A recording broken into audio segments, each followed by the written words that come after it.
ഇന്ന് ബ്രേക്ക്ഫാസ്റ്റിനായിട്ട് ഞാനൊന്നും ഉണ്ടാക്കിയിട്ടില്ല കേട്ടോ കാര്യമായിട്ട്. അപ്പം ഇന്നുള്ളത് നല്ല അച്ചാറും പിന്നെ അതുപോലെ കഞ്ഞിയൊക്കെ ആണ് കേട്ടോ കുടിച്ചത്. അതൊക്കെ കഴിഞ്ഞത് ആ മുറ്റത്തേക്ക് ഇറങ്ങിയപ്പോൾ നല്ല മഴ വരാനുള്ള സാധ്യത ഉണ്ട്. അപ്പോൾ അത് ഈ ഒരു മാവ് കണ്ടോ നിങ്ങൾ?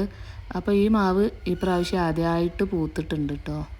അപ്പോൾ കാണാൻ നല്ല ഭംഗിയുണ്ട്. ഇത് കണ്ടപ്പോൾ എനിക്ക് ഭയങ്കര സന്തോഷമായി കേട്ടോ. ഈ ഒരു പൂവ് മാത്രമല്ല കേട്ടോ, മാവിൻ്റെ മുകളിൽ അവിടെയും ഇവിടെയൊക്കെ ആയിട്ട് കുറച്ചുകൂടെ പൂവിട്ടിട്ടുണ്ട്. പിന്നെ ഇതാണ് കേട്ടോ ഇവിടുത്തെ മുറ്റം. അപ്പോൾ മുറ്റത്ത് ഈ ഒരു മരം എന്താണെന്ന് വെച്ചാൽ ഇത് സീതപ്പഴമാണ് കേട്ടോ. ഇത് ഞാൻ വീഡിയോയിൽ കുറേ വട്ടം കാണിച്ചിട്ടുണ്ട്, ഫ്രൂട്ട് പറിക്കുന്നതൊക്കെ ആയിട്ട്. എന്നാലും ഞാനൊന്ന് കാണിക്കുകയാണ്. പിന്നെ ഇതിലും ഉണ്ട് കേട്ടോ, ഇത് കായ്ക്കുന്ന മരമാണ്. അപ്പോൾ ഇതിലൊരു 8-10 കായ്കളുണ്ട് കേട്ടോ. വീഡിയോയിൽ എത്രത്തോളം കാണാൻ പറ്റുമെന്ന് അറിയില്ല. അപ്പോൾ അങ്ങനെയൊക്കെയാണ്.